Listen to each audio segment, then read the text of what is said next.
Joshua, I understand the act of killing is now banned in Indonesia. Is that correct? No, it's not banned, actually. Okay. We knew that if we released the film in cinemas, we would right after we made it, we would have to submit it to the censors in Indonesia. And we knew then that it was likely to be banned, particularly before there was any support for the film in Indonesia. Indonesia still does ban films, and in particular, they ban films dealing with human rights violations. And we knew that if the film's banned, then it becomes illegal to screen it at all. And that would be an excuse, if you like, for the paramilitary group or the army to physically attack screenings with impunity.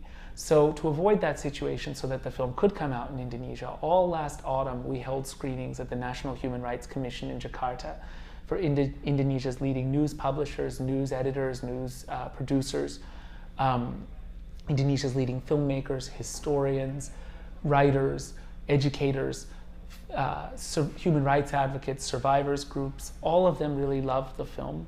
And perhaps the most extraordinary thing happened with the news producers and news publishers.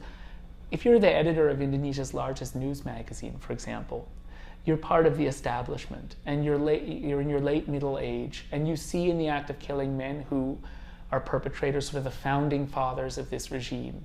And you see them at the end of the film totally destroyed by what they've done, either broken, as in the case of Anwar, or in the case of Adi, the other death squad member in the film, totally hollow, empty shells. And you're faced with a pretty stark choice. Do you want to grow old like them as perpetrators, or do you want to take a stance? And news outlet after news outlet decided they would break, in reaction to the film, break their official silence on the killing, break their decades-long silence on the killings. Indonesia's largest news magazine produced a special double edition of the magazine in which they felt they should marshal fresh evidence, their own evidence, to show that the act of killing is a repeatable experiment. It documents something systemic to the society. They sent journalists all over the country, dozens of journalists, like 40, to see if they could find killers elsewhere who would talk like Anwar. To their horror, but not to their astonishment, they found that everywhere they sent journalists, there were men like Anwar who would boast. And they collected, in 2 weeks, hundreds of pages of boasting. They edited it down to 75 pages. They produced another 25 pages about the movie and came out with a double edition of their magazine on the 1st of October last year about the film.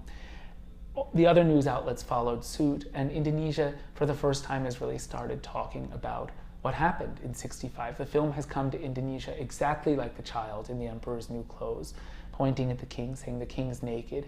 Everybody had been afraid to say it.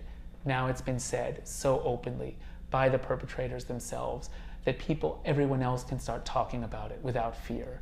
So everyone who saw the film last autumn, we said, look, go back to your communities, show the film. If it's by invitation, we probably don't have to show the film to the censors. They did so on the 10th of December last year, International Human Rights Day. There were 50 screenings in 30 cities, ranging in size from 30 people as the smallest to about 600, 700 people at the largest. That's grown ever since. On the 1st of April, we passed 500 screenings in 95 cities, and every week there's more than the previous week. So the film is really fundamentally opening this space where Indonesians can both talk about what happened and address the nature of the impunity and the fear and the corruption and the gangsterism that has been built on the celebration of atrocity as something heroic.